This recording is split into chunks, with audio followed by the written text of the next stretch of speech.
오하이오주의 고요하고 매력적인 바라거리는 13세 소녀가 실종된 신비로움에 휘젓혔다.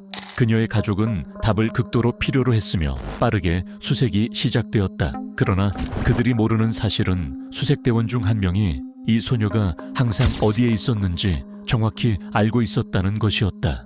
실종된 소녀를 찾기 위해 가짜로 도움을 주며 수색에 합류한 사람이었지만 그들이 우연히 발견한 참혹한 현실은 상상을 초월했다. 바라의 좁은 공동체에서 13세의 로빈은 그녀의 동정심 있는 성품으로 유명하다.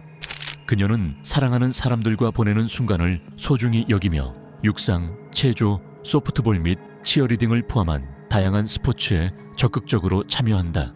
나시필드의 두 번째 결혼으로 태어난 로빈은 출생 후 딱 1년 만에 아버지를 심장 발작으로 잃는 초기 비극을 겪었다. 그러나 그 마음 아픔에도 불구하고 나시와 그녀의 이전 결혼에서 온 5명의 자녀는 로빈을 사랑으로 감싸며 그녀의 활기찬 영혼과 지성을 양육했다. 그들의 가정은 고난을 겪었지만 따뜻함과 결속의 환경을 육성하며 로빈에게 다른 이들에게 도움의 손길을 내밀어야 하는 깊은 중요성을 심어주었다. 이는 로빈이 온전히 구현한 덕목이다.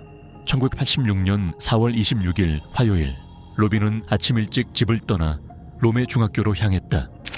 그녀의 하루는 특별한 일 없이 지나갔지만 그것은 잠시만 지속될 뿐이었다. 학교 버스를 타고 로빈은 보통 오후 2시 45분부터 2시 50분 사이에 집에 도착했다. 그러나 그녀의 하차 시간이 되었을 때 그녀는 거기에 없었다. 그녀의 이복자매인 샤론 슐츠는 오후 3시 30분쯤 로빈의 친구인 15세인 워렌 팩스턴 브라운으로부터 전화를 받았을 때 로빈의 이상한 결석에 주목했다. 그는 로빈이 집에 있는지 간단히 물었고 샤론은 그녀가 아직 학교에서 돌아오지 않았다고 말했다.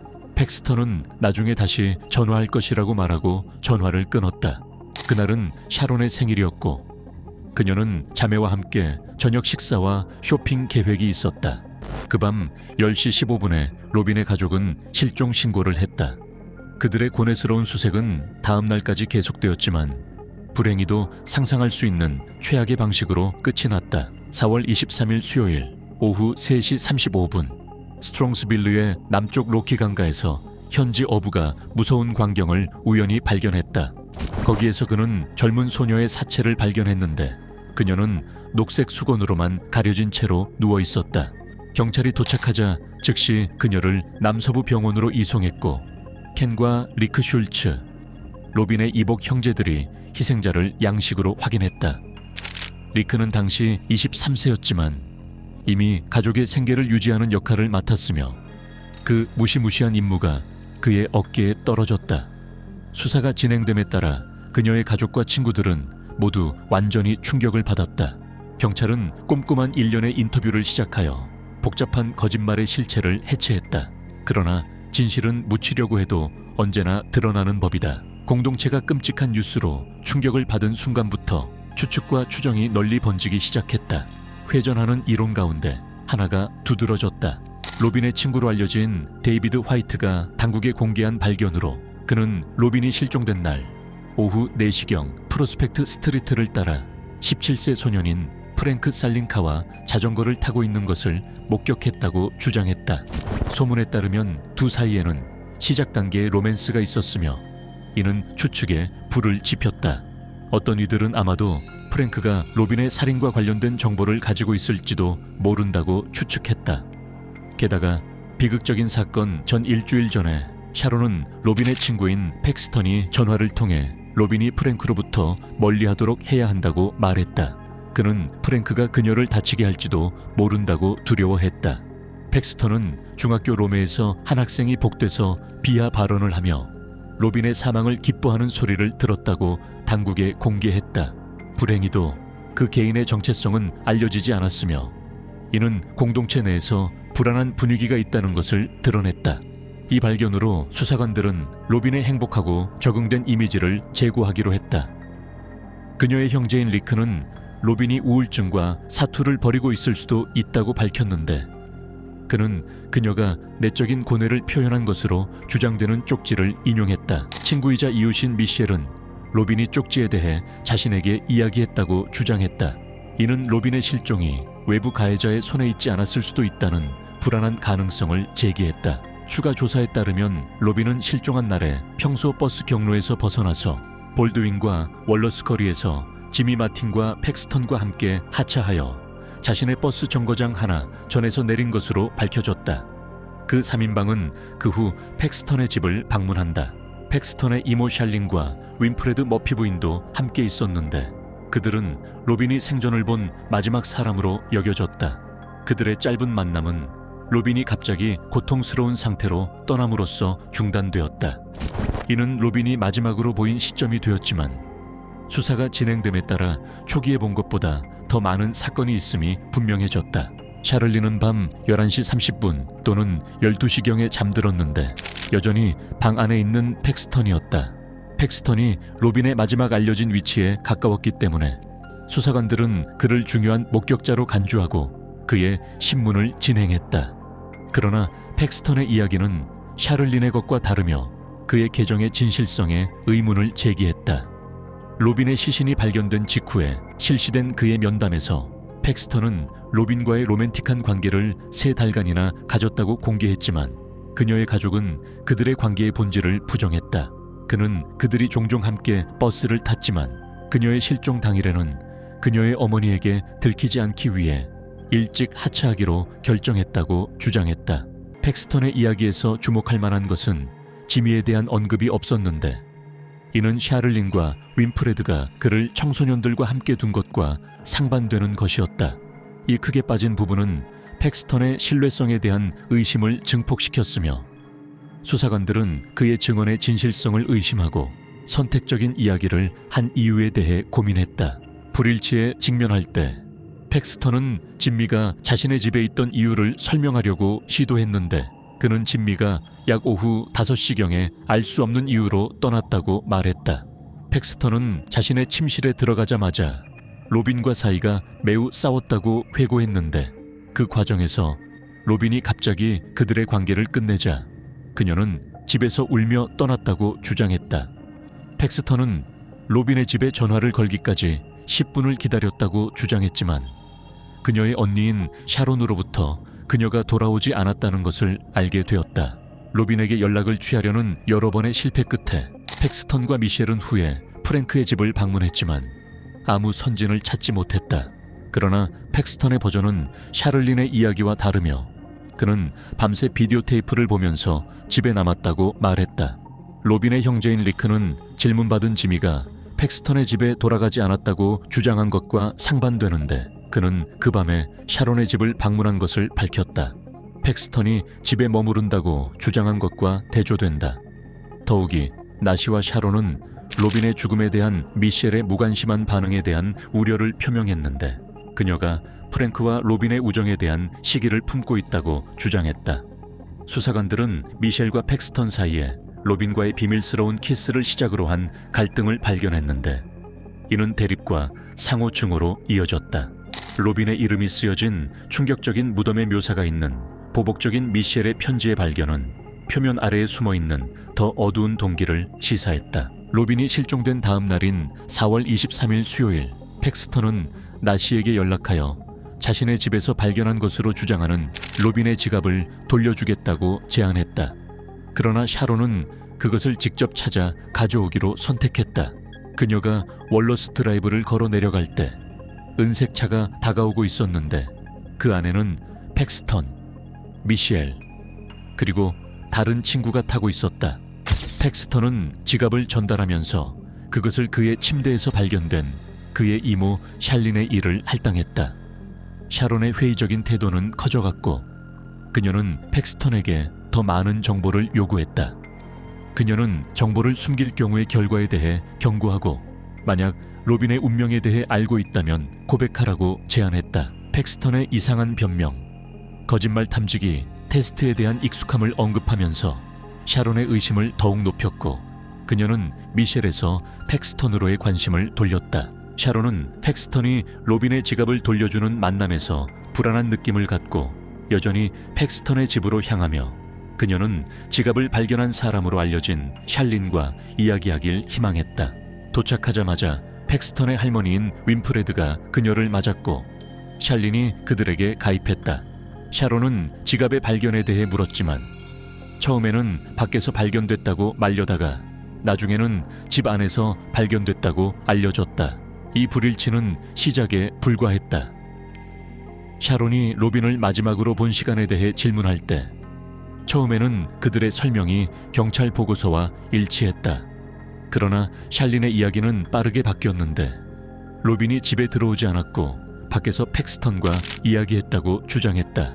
그러나 이 이야기는 다시 변하고 샬린은 로빈이 짧은 시간 동안 안에 있었다고 주장했다. 일수가 지나며 마을은 수색 작전에 몰두했고 경찰은 지미의 관련이 더 깊다고 느껴져서 5월 1일에 다시 소환했다. 지미의 고백은 중대한 것으로 판명됐다.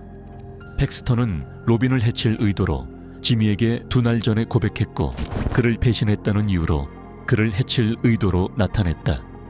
팩스턴은 심지어 계획에 지미를 휩쓸었고 샬린에게 그의 악의적인 의도에 대한 충격적인 고백을 했다.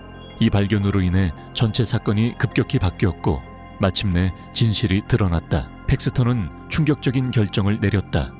만약 그가 로빈을 가질 수 없다면 그가 가질 수 없는 것은 아무도 없게 만들겠다는 것이다.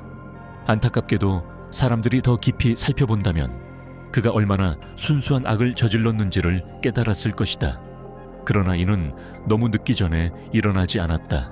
친구들에 따르면 로빈은 이 15세 소년과의 로맨틱한 관계를 끝내려고 하는 것을 두려워했으며 소년이 그를 때릴 것을 두려워했다.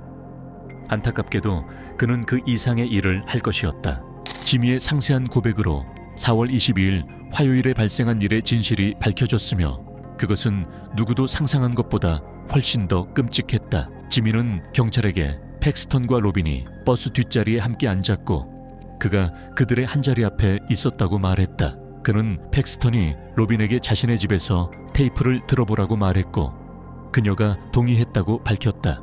세 사람이 팩스턴의 집에 도착하자 그는 지미를 욕실로 데리고 가서 라디오 볼륨을 높이라고 말했으며 그는 지금 악행을 저지를 것이라고 했다.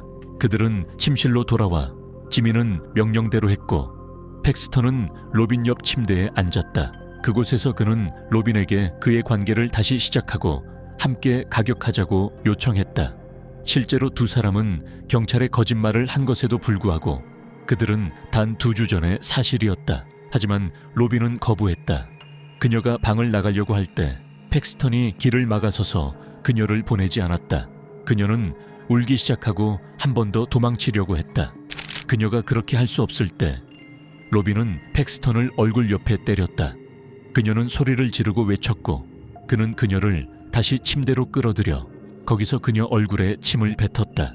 팩스턴은 로빈을 압도하고 그녀를 목에 한 손을 얹고 다른 손으로 그녀의 입을 막았다. 그는 지미에게 그의 도움을 요청했다. 겁에 질린 지미는 잔인한 공격에 어떤 역할도 하고 싶지 않다고 말했다. 로빈은 목숨을 위해 싸웠지만 팩스턴은 그녀를 등으로 누르고 양손을 목에 감았으며 그녀의 머리를 땅에 치며 그녀를 완전히 의식을 잃게 만들었다. 수분 후 팩스턴은 손을 놓았지만 로빈은 여전히 살아있었다. 그녀가 들어가자 로빈의 몸 옆에 바닥에 앉아있는 팩스턴을 발견해 충격을 받았다. 샬린은 그녀의 피부가 푸르스름하고 그녀가 허리부터 아무것도 입고 있지 않았으며 셔츠도 입지 않았음을 알았다. 샬린은 충격에 빠져 거의 입 밖에 나올 수 없었고 무슨 일이 일어났는지 물어볼 말을 겨우 내뱉을 수 있었다. 다음으로 샬린은 수사관들에게 팩스턴의 어머니인 리나가 오후 4시 30분쯤 집에 도착했다고 전했다. 이는 그 청소년이 예상하지 못한 일이었다. 샬린은 상층에서 발생한 가증스러운 범죄에 대해 린에게 알리지 않았으며 더구나 그녀는 팩스턴이 어떻게 반응할지를 두려워하여 경찰에 신고하지 않았다. 대신 그녀는 침묵을 유지했다. 어머니가 도착한 지 몇 분 후 팩스턴은 가족들에게 앞으로 몇 시간 동안 자신의 침실에 있을 것이라고 말하고 이 시간 동안에는 아무도 그와 이야기하지 말라고 엄하게 요구했습니다. 린다는 집을 떠났고 팩스턴은 어머니 없이 찰린과 대화할 수 있는 기회를 보았습니다. 팩스턴은 그녀에게 위층으로 오라고 요청했습니다. 그녀는 침실 바닥에서 완전히 벌거벗은 로빈을 발견했습니다. 두 사람은 무엇을 해야 할지 확신이 없었지만 팩스턴은 로빈의 옷을 비닐봉지에 넣기로 결정했습니다. 찰린의 옷장에서 녹색 침대 시트를 꺼내 조카에게 건네주기 전에 팩스턴은 그와 그의 숙모가 그녀를 아래층으로 옮기기 전에 시체를 싸서 찰린의 스테이션 외건 뒤에 앉혔습니다. 그들은 미셸의 집으로 차를 몰고 갔습니다. 팩스턴은 로빈의 집 옆집으로 걸어가서 잊혀지지 않는 목소리로 어린 소녀를 찾는 것에 대해 물었습니다. 그래서 그는 로빈이 내내 어디에 있었는지 정확히 알았습니다. 샤론이 팩스턴과 이야기를 나누면서 그녀는 자신의 여동생의 생명 없는 시신이 그 차 안에 누워있다는 것을 결코 상상할 수 없었습니다. 팩스턴은 미셸과 그의 숙모가 럭키 리버가 내려다 보이는 메트로팍 브릿지로 운전하기 전에 몇 분 동안 이야기를 나눴습니다. 이곳은 로빈의 시체를 마치 쓰레기에 불과한 것처럼 끔찍하게 처리하는 곳이었습니다. 다음으로 그들은 픽앤페이라는 가게 뒤에 있는 쓰레기통으로 차를 몰고 갔는데 그곳에서 팩스턴은 오후 9시쯤 집으로 돌아오기 전에 로빈의 옷을 버렸습니다. 며칠 동안 팩스턴, 샬린, 지미는 로빈의 살인에 대해 가족, 친구, 경찰에게 거짓말을 했지만 결국 믿을 수 없는 진실이 승리했습니다. 그러나 아무도 그 15세 소년이 얼마나 타락하게 될지 예측할 수 없었으며 로빈의 삶은 로빈이 그와 함께 있을 때에만 가치가 있다는 그의 뒤틀린 생각 때문이었습니다. 1986년 5월 1일 팩스턴과 그의 숙모는 모두 체포되었습니다.